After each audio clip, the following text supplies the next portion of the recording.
नमस्कार गोपालकांनो, technologist for you या YouTube चॅनलमध्ये आपले स्वागत आहे. तर गोपालकांनो, आज आपण महाराष्ट्र गोसेवा आयोगाच्या देशी गाईच्या परिपोषणासाठी प्रतिदिन अनुदान योजना या योजनेसाठी परिपोषण योजनेअंतर्गत दुसरा टप्पा माहे ऑक्टोबर 2025 ते मार्च 2026 या कालावधीसाठी अनुदान वितरण करिता अर्ज कसा करायचा हे आज आपण या व्हिडिओमध्ये पाहणार आहोत. तर सर्वप्रथम मित्रांनो, आपल्याला schemes.mahagosevaayog.org या वेबसाईटला भेट देऊन मेनू बारमध्ये वेळापत्रक या मेनूवर क्लिक करायचे आहे. त्यानंतर येथे आपल्याला योजनेचा अर्ज करण्याचा कालावधी म्हणजेच टाइम टेबल दिला आहे. तर मित्रांनो, 17/4/2026 पासून अर्ज घेण्यासाठी सुरुवात झाली आहे. तर 30/4/2026 ही शेवटची तारीख आहे. तर मित्रांनो, 30/4/2026 पर्यंत तुम्ही या योजनेसाठी अर्ज करू शकता. तर अर्ज करण्यासाठी आपल्याला मेनू बारमध्ये अर्जदार लॉग इन या मेन्यूवर क्लिक करायचे आहे. त्यानंतर आपला रजिस्टर मोबाईल नंबर आणि OTP किंवा पासवर्ड टाकून आपल्याला लॉग इन करायचे आहे. तर मित्रांनो, मी लॉग इन केला आहे.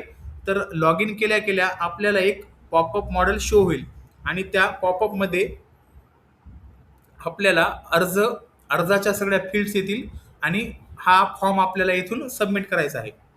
तर मित्रांनो, हा फॉर्म कोणता आहे ते आपण अगोदर पाहूयात. तर 2025-26 फेज 2 माहे ऑक्टोबर 2025 ते मार्च 2026 या कालावधीसाठी अनुदान. तर मित्रांनो, हा फॉर्म 2 टप्प्यामध्ये आहे. तर लेफ्ट साईडला आपल्याला एकूण अनुदानाची 7 कागदपत्रे सबमिट करायची आहेत. तर मित्रांनो, अगोदर आपण लेफ्ट साईडचा फॉर्म सबमिट करून घेऊ, त्यानंतर राईट साईडचा फॉर्म भरू. तर मित्रांनो, इथे आपल्याला सूचना दिली आहे की एक्सेल फाईल फक्त एकदाच अपलोड करता येईल. त्यामुळे एक्सेल अपलोड करताना योग्य ती एक्सेल फाईलच निवडावी. जर काही अर्ज करताना तुम्हाला अडचण आली तर तुम्ही हा व्हिडिओ पाहून अर्ज करू शकता. तर मित्रांनो, आपल्याला लेफ्ट साईडच्या फॉर्ममध्ये अनुदान कागदपत्र सबमिट करायचे आहेत. तर फर्स्ट डॉक्युमेंट आहे की सनदी लेखापाल और CA द्वारा माहे एप्रिल 2025 या एका महिन्याच्या प्राप्तिनिधीचे विनियोग प्रमाणपत्र. हे विनियोग प्रमाणपत्र आपल्याला CAचं आवश्यक आहे आणि त्या CAच्या ह्याच्यावर विनियोग प्रमाणपत्र आपल्याला जिल्हा उपायुक्त यांची स्वाक्षरी आवश्यक आहे. तर मित्रांनो, CAच्या विनियोग प्रमाणपत्रावर आपल्याला जिल्हा उपायुक्ताची प्रतिस्वाक्षरी घ्यायची आहे आणि ते आपल्याला डॉक्युमेंट येथे सबमिट करायचं आहे. त्यानंतर नेक्स्ट डॉक्युमेंट आहे, हे पण CAचं विनियोग प्रमाणपत्र आहे. ह्या डॉक्युमेंटवर पण आपल्याला जिल्हा उपायुक्ताची सही आवश्यक आहे. हे डॉक्युमेंट आहे माहे मे 2025 ते सप्टेंबर 2025 या 5 महिन्याच्या कालावधीचे प्रमाणपत्र. तर हे सेकंड डॉक्युमेंट आपल्याला पण सबमिट करायचं आहे. तर इथे मी अपलोड करत आहे. त्यानंतर मित्रांनो, थर्ड डॉक्युमेंट आहे की माहे एप्रिल ते सप्टेंबर 2025 या कालावधीमध्ये जे काही आपल्याला अनुदान मिळाले आहे त्या अनुदानाची पावती येथे आपल्याला सबमिट करायची आहे. तर ती पण ₹1 स्टॅम्पसह सबमिट करायची आहे. तर मित्रांनो, गोसेवा आयोगाकडून आपल्याला येथे नमुना सॅम्पल दिला आहे. ह्या नमुन्यातच ही प्रिंट डाउनलोड करून येथे आपल्याला अपलोड करायची आहे. तर मित्रांनो, नमुना प्रिंट डाउनलोड करण्यासाठी नमुना प्रिंट करा या बटनवरती आपल्याला क्लिक करायचं आहे.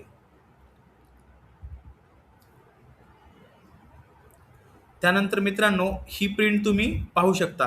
जसे की गोशाळेचे नाव ॲटो पॉप्युलेट झाले आहे, पूर्ण पत्ता, तालुका, जिल्हा पण ॲटोमॅटिक येथे फेज झालं आहे.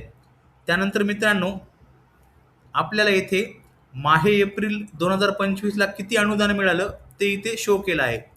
तसेच माहे मे 25 ते सप्टेंबर 2025 या 5 महिन्याचं किती अनुदान मिळालं हे पण इथे दाखवलं आहे.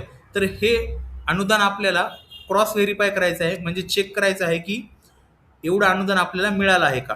तर एकूण प्राप्त अनुदान म्हणजेच माहे एप्रिलचं वेगळं आहे आणि मे ते सप्टेंबरचं दोन्ही कॅल्क्युलेशन करून टोटल रक्कम इथे दाखवली आहे.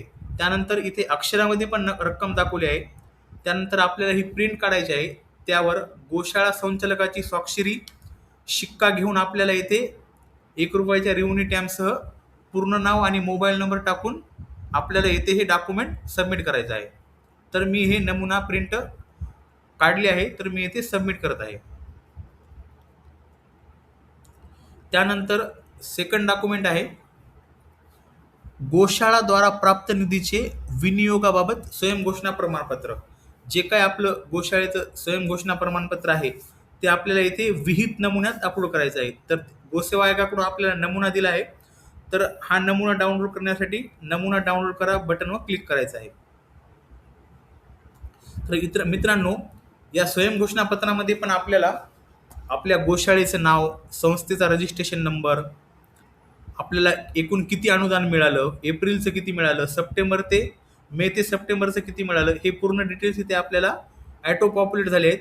हे डिटेल्स आपल्याला क्रॉस व्हेरीफाय करायचे आहेत. त्यानंतरच आपल्याला प्रिंट काढायचे आहे आणि प्रिंट काढल्यानंतर आपल्याला इथे जे काही डेटा फिल करायचा आहे, ब्लँक आहे, ब्लँक पेज आहे, तिथे डेटा फिल करायचा आहे.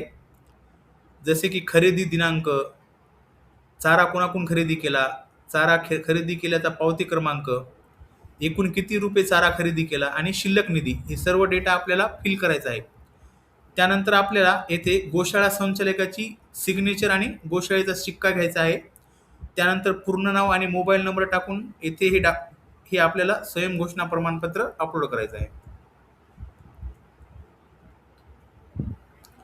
त्यानंतर 5 नंबरचं डॉक्युमेंट आहे दर्शनी भागावर 4x3 आकाराचा फिक्स बॅनर लावल्याबाबतचा फोटो. ते पण आपल्याला विहित नमुन्यात, जो काही तुमच्या व्हॉट्सअपच्या ग्रुपवरती गोसेवा आयोगाने बॅनरचा नमुना सेंड केला आहे, त्या बॅनरच्या नमुन्यामध्येच आपल्याला आपल्या गोशाळेवर बॅनर लावायचा आहे आणि त्या बॅनरचा फोटो इथे आपल्याला अपलोड करायचा आहे. त्यानंतर इम्पॉर्टंट क्वेश्चन आहे की आपल्या गोशाळेत CCTV बसवण्यात आले आहेत का?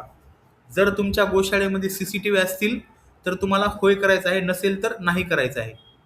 जर सपोज तुम्ही होय केलं तर तुम्हाला त्या CCTVचा फोटो कॅप्चर करावा लागेल आणि तो फोटो इथे तुम्हाला CCTVचा अपलोड करावे लागेल. जर नाही केलं तर CCTVचा फोटो अपलोड करायची गरज नाही. होयला CCTV फोटो कंपल्सरी आहे. त्यानंतर नेक्स्ट आणि लास्ट डॉक्युमेंट आहे की गोशाळेच्या बँक खात्याचे विवरण, म्हणजेच आपल्या बँकचं स्टेटमेंट एप्रिल 2025 ते सप्टेंबर 2025 या महिन्यातील 6 महिन्यातील आपल्याला बँक स्टेटमेंट येथे अपलोड करायचं आहे. त्यानंतर मित्रांनो, 7ही कागदपत्र आपण निवडलेले आहेत, तर ही 7 कागदपत्रे आपल्याला सबमिट करायची आहेत.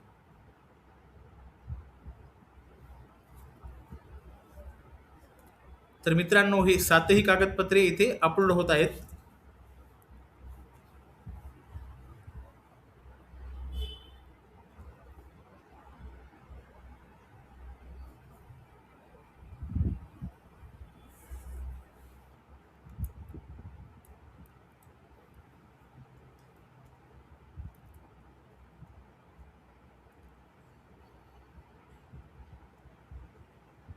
थोडं नेटवर्कचा इश्यू असल्यामुळे तो लोड घेत आहे. तुमचं नेटवर्क फास्ट असेल तर तो अपलोड करण्यासाठी लोड नाही घेणार. माझं नेटवर्क स्लो आहे, त्यामुळे ते लोड घेत आहे.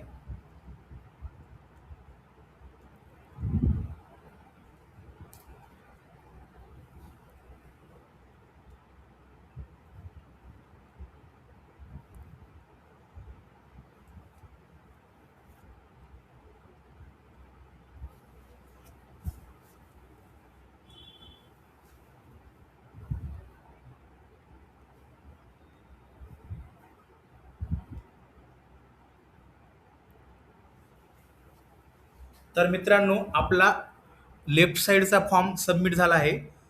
आपण 7 कागदपत्रे यशस्वीरित्या अपलोड केली आहेत.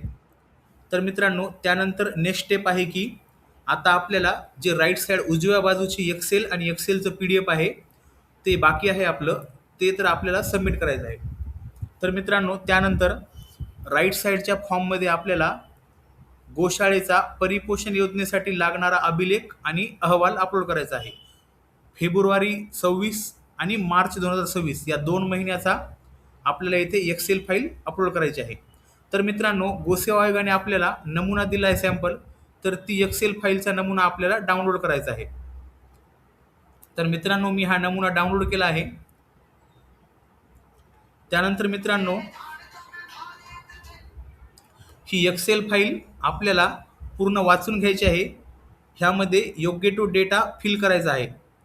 आता पहिला कॉलम आहे की दिनांक 1/2/2026 म्हणजेच 1 फेब्रुवारी 2026.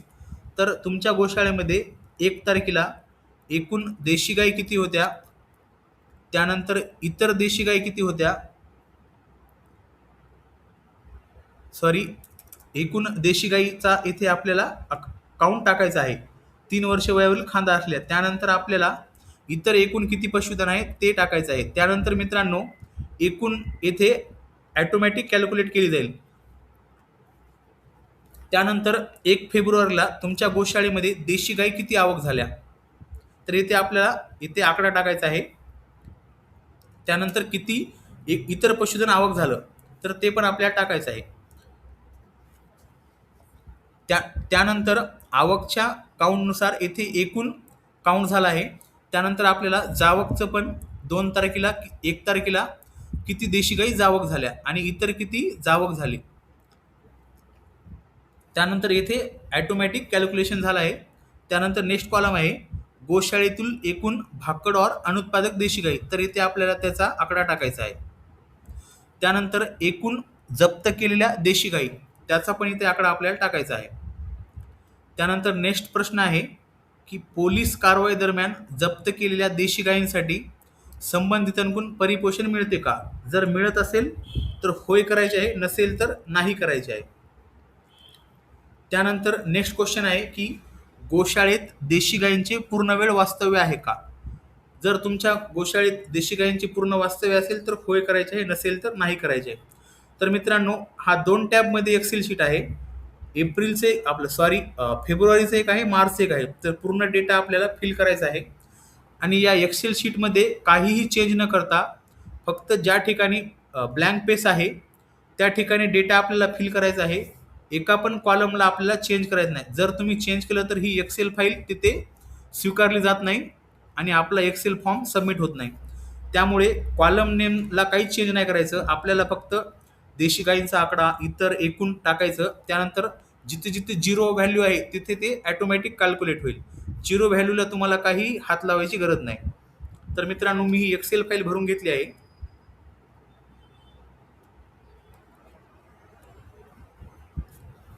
त्यानंतर मित्रांनो, मी इथे एक्सेल फाईल अपलोड करणार आहे. तर एक्सेल फाईल अपलोड करताना काही महत्त्वाच्या सूचना दिल्या आहेत, त्या सर्व सूचना वाचून घ्यायच्या आहेत. जसे की एक्सेल फाईल फक्त दिलेल्या नमुन्यातच डाउनलोड करून त्यात नमुन्यानुसार योग्य ती माहिती भरून आपल्याला इथे सबमिट करायची आहे. आणि ज्या कॉलम किंवा रोमध्ये 0 आहे त्या ठिकाणी आपल्याला व्हॅल्यू ॲड करण्याची गरज नाही, ते ॲटोमॅटिक अपडेट केले जाईल. त्यानंतर एक्सेल फाईलचा आकार हा 5 MB पेक्षा कमी असावा आणि एक्सेलमधील सर्व डिजिट हे इंग्रजीत भरावेत. त्यानंतर मित्रांनो, मी ही एक्सेल फाईल येथे अपलोड करत आहे.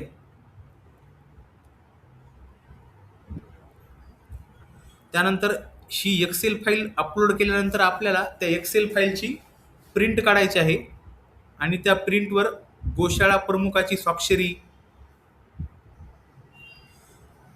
त्यानंतर पशुवैद्यकीय दवाखान्याचे संस्था प्रमुखाची स्वाक्षरी, तालुका पशुसंवर्धन अधिकाऱ्याची स्वाक्षरी, हे सर्व स्वाक्षरी घेऊन आपल्याला त्या एक्सेल फाईलचं एक PDF बनवायचं आहे आणि ते PDF येथे आपल्याला अपलोड करायचं आहे. एक्सेल फाईल निवडल्याशिवाय ते PDFचं ऑप्शन आपल्याला अवेलेबल होणार नाही. तर मी इथे PDF पण सबमिट करत आहे. तर मित्रांनो, PDF प्लस एक्सेल अपलोड करा या बटनवर आपल्याला क्लिक करायचं आहे.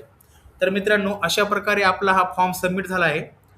त्यानंतर आपल्याला अर्ज माहितीमध्ये 2025-26 फेज 2 मध्ये जे काही तुम्ही डॉक्युमेंट अपलोड केलेत ते सर्व डॉक्युमेंट इथे दाखवले आहेत. तर तुम्ही पहावर क्लिक करून हे डॉक्युमेंट इथे चेक करू शकता. तर मित्रांनो, अशा प्रकारे हा आपला फॉर्म सबमिट झाला आहे. जर तुम्हाला काही अडचण आली तर तुम्ही हा व्हिडिओ शो पाहून फॉर्म भरू शकता. तर मित्रांनो, असेच नवनवीन व्हिडिओ पाहण्यासाठी आमच्या चॅनलला लाईक आणि सबस्क्राईब करा. धन्यवाद.